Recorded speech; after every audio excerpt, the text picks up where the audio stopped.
আজিৰ পৰা 20 বছৰ আগতে আমচুৰ ল'ৰাটো বজাৰতে নোলাইছিলে এতিয়াতো আমচুৰ ল'ৰাই মুখ্যমন্ত্ৰীৰ প্ৰতিকৃতিও দাহ কৰি দিয়ে গতিকে নিৰাপত্তা এনেকুৱাটো কোনো সমস্যাই হোৱা নাই কিমান ডাঙৰ ডাঙৰ টিভিত মুখ্যমন্ত্ৰীকে গালি পাৰি বিবৃতি দি থাকে আগতেতো এইবোৰ নহৈছিলে গতিকে এইটো এটা ভাল পৰিৱেশ আছে পৰিৱেশটো বেয়া হলেতো নিৰাপত্তাহীন নহলেতো মোৰ এগেইনষ্টত কোনোবাই ক'লে পুলিচ এটাক ধৰিব লাগিছিলে পুলিচেতো কাকো নধৰে এটা প্ৰশ্ন দিব বিচাৰিছো বিটিআৰৰ বিজেপি ইয়াত অৰূপ কুমাৰ দেশ লৈ যে বিতৰ্ক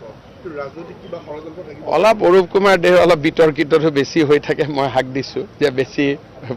মানে পাখি গজিব নালাগে অলপমান ভাল কৰি থাকিব লাগে ৰাইজৰ মৰম আদৰত থাকিব লাগে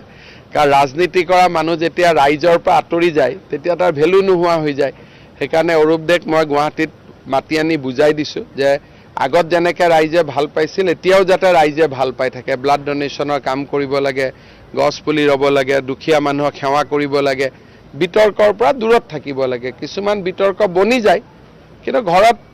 সমষ্টিত লাগি থাকিলে বিতৰ্ক কৰিবও মানুহে সুযোগ নাপাব সব যে বিতৰ্ক সঁচা তেনেকুৱা নহয়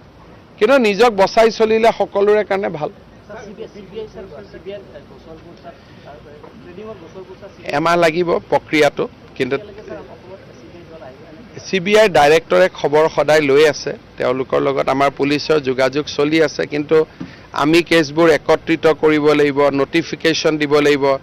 DOPTত যাব DOPTয়ে CBIক দিব এটা প্ৰক্ৰিয়া আছে প্ৰক্ৰিয়াটোত কিছু সময় লাগে এক মাহৰ ভিতৰত হৈ যাব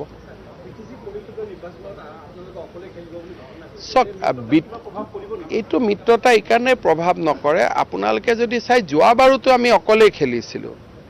আৰু লগ লাগি খেলাৰ এইটো কাৰণে পৰিৱেশ নাথাকে UPPL আমাকতো সিট দিব নোৱাৰিব দিলেতো আমি লগ লাগিয়ে খেলো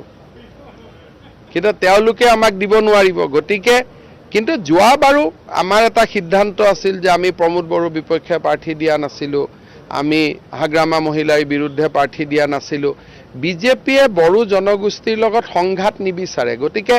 আমাক যদি নিজে নিজে সিট দি দিয়ে যে বিজেপি ইলেকশ্যন খেলিব নালাগে 15টা সিট দিছোঁ তেতিয়াতো আমি নেখেলোৱেই সমস্যাটো হ'ল তেওঁলোকে আমাক সিট দিব পাৰিবনে নাই গতিকে আমি যদি নিদিয়ে আমিতো ৰাজনৈতিক দল হিচাপে ইলেকশ্যন খেলিব লাগিব কিন্তু যোৱাবাৰো আমি খেলিছিলোঁ তাৰ পৰাতো একো বন্ধুত্বটো কোনো নপৰে আৰু বিজেপি আৰু বড়ো জনগোষ্ঠী দুইটাতো আমি একেটাই কামে কৰি আছোঁ নহয় যে খিলঞ্জীয়া জাতি জনগোষ্ঠীৰ সুৰক্ষিত হ'ব লাগে গতিকে আমাৰ লগত আইডিঅলজিকেল ডিফাৰেন্সটো নাই